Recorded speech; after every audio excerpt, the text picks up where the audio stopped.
How do I make friends as an adult? I'm gonna let you know exactly how to make friends as an adult. Stand on business. When you start saying I'm gonna do something and then you don't do it, other people are gonna start to think that they can do the exact same thing to you because you did not show them otherwise. Hey guys, welcome back to my channel. If you're new here, my name is Deja and I'm going to be giving you guys tips on how to be the best version of yourself. These are all tips that I like to live by, and because I've noticed such drastic changes in my life using these tips, I'm going to give them to you guys. So grab a snack, grab your iPad, whatever you can to take notes, and let's hop into this video.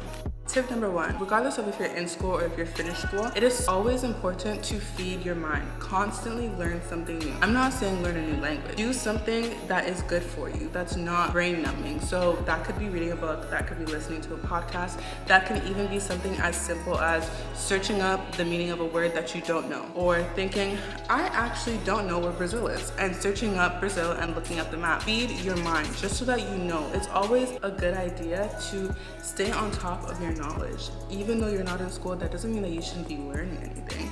It's actually your time to learn the things that actually interest you. On to tip number two. This is a really good one because some people have been asking me, how do I make friends as an adult? I'm gonna let you know exactly how to make friends as an adult. What you need to do is think about where you would rather be. And I don't mean like at home on your phone or watching a movie. I mean, what would you actually like to do? Like, what piques your interest? And if you don't know, then you can start with literally anything. You can start at the gym, pottery, yoga. If that is something that you find interesting, then chances are you can find a friend that has similar interests in you. You just have to be in that space to make those friends. And I know some people are gonna be like, oh, but I'm awkward, I don't know what to say. I feel very intimidated when approaching people. You pick your friends. You don't always let your friends pick you. I look for the person that's having the most fun in the room. So if I'm at a pottery class and I see someone that looks like they either know what they're doing or they're having the time of their life, I'm gonna wanna sit next to them.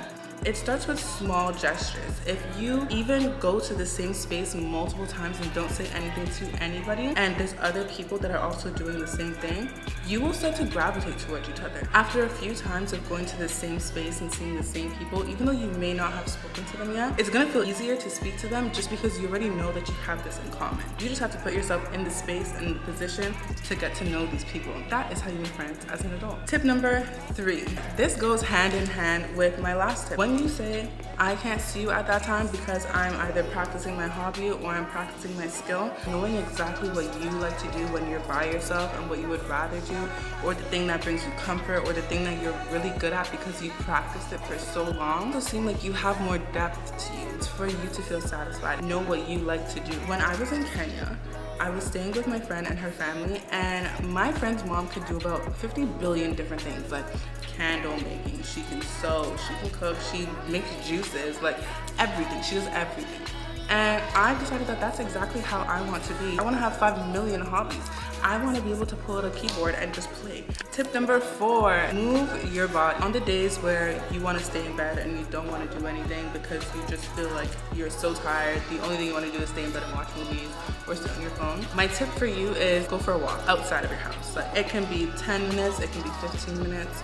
Just go for a walk. The reason this is so important is because when you wake up in a mood of not wanting to do anything and you decide to go for a walk, it's showing your brain and your body that the world is awake. You can do anything with your day. Like, if you're gonna spend all day in bed, at least do something first. You know, make a breakfast, meal prep, go to the gym, do 30 minutes of an assignment, do 30 minutes of any task, and then hop back in bed. You're gonna feel like you have a lot more energy to actually go throughout your day and accomplish things, or you're gonna feel very satisfied that you went on a walk and you did 30 minutes of a task and now you're back in bed. It's like a conscious choice. Once you get your body moving and you do physical exercise and something as small as a walk, your body naturally wants to keep doing it. So once you are out walking long enough, you have time to structure your day and plan what you actually want to do. And even then, going back to rest feels more rewarding after a walk than it does to just stay in bed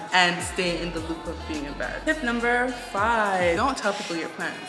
I find that the more I tell people my plans, the more little things actually inconvenience me along the way, and then I either don't do it or it doesn't come out the way I wanted it to. And when you start saying, I'm gonna do something, and then you don't do it, other people are gonna start to think that they can do the exact same thing to you because you did not show them otherwise. Tip number 6. This one is probably one of my favorites, definitely top 3 because I've been doing this for so long. It's to have a thank your past self mindset. Now let me explain. A way that I stop procrastinating is to ask myself, would I rather fold my clothes now while I have 20 minutes, or do I want to fold my clothes before I go to bed knowing that that's going to inconvenience me?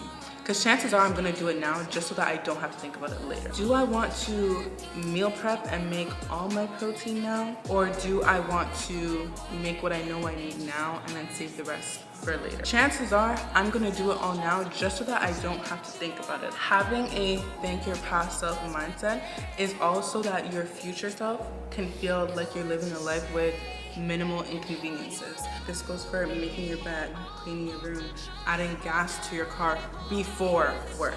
If you feel like you should do it now as opposed to later, do it now. And if you even remember that you sacrificed your time in the present to do it so that you don't have to think about it later, acknowledge it and actually verbally thank yourself. It's addictive. Find that you stop breaking little habits like not making your bed or not folding your clothes or starving yourself because you didn't want to cook. If there's anything that aided in me being more productive and actually getting more things done, it's definitely the thanking my past self mindset. This kind of goes hand in hand with my previous tip.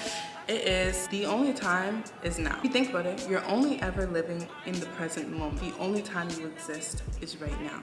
Like, yes, you did exist 2 years ago, that is your past self, but technically, the only time you exist is right now. So when you say, yeah, tomorrow I'm gonna go to the gym, tomorrow doesn't come, especially when it's a new habit that you're trying to build, like the gym. It gets dreadful. You have to do that now. You have to decide, now is when I wanna start eating clean, now is when I wanna go to the gym, now is when I'm going to do whatever you plan to do, because the only time that you have is right now. And if you don't break the habit right now, a week from now, when that is the new current you, you're going to be facing the same struggles of procrastination or just lack of discipline and consistency as you were previously when you were telling yourself tomorrow, tomorrow, tomorrow, tomorrow. Because tomorrow never comes. Tomorrow's always tomorrow. A lot of the times, ideas have a shelf life. After a while, it expires, or you feel like it expires, so you give up on it. That's not what we do over here. You do it now. If not now, then you plan the perfect time to do it and you habit stack it and you do it. Because the only person that's going to suffer the consequences of you not doing what you said you were gonna do is you. The only person that's going to benefit from you doing the things that you said you wanted to do is you. Tip number 8, learn your body. The reason I wanted to include this in this video is because a lot of people don't know their bodies, and I was one of those people. My head would be hurting, my stomach would be hurting, my mood would be terrible, and I'll be questioning why. Well, it's because I haven't eaten anything. It's now 5 o'clock and I only had 2 sips of water. It's now to the point where if my head is hurting, I'm just like, oh, I'm tired or I'm dehydrated, and I actually do something to fix that. Your body is always trying to tell you something, and it can be anything. That is literally your body's way of screaming at you that something is wrong and you need to either fix what's going on, change your environment, or not do what you recently did. The moment there is something stopping you, you need to take action. So if you're always tired, maybe you need iron pills, or maybe you just need to go to sleep earlier. If you feel like there's nothing that's interesting you at that moment, you probably need to put your phone down, or you need to stop staring at a screen. Know how you feel at a baseline. Understand your body enough to know that if something feels off, you can fix it. Tip number 9.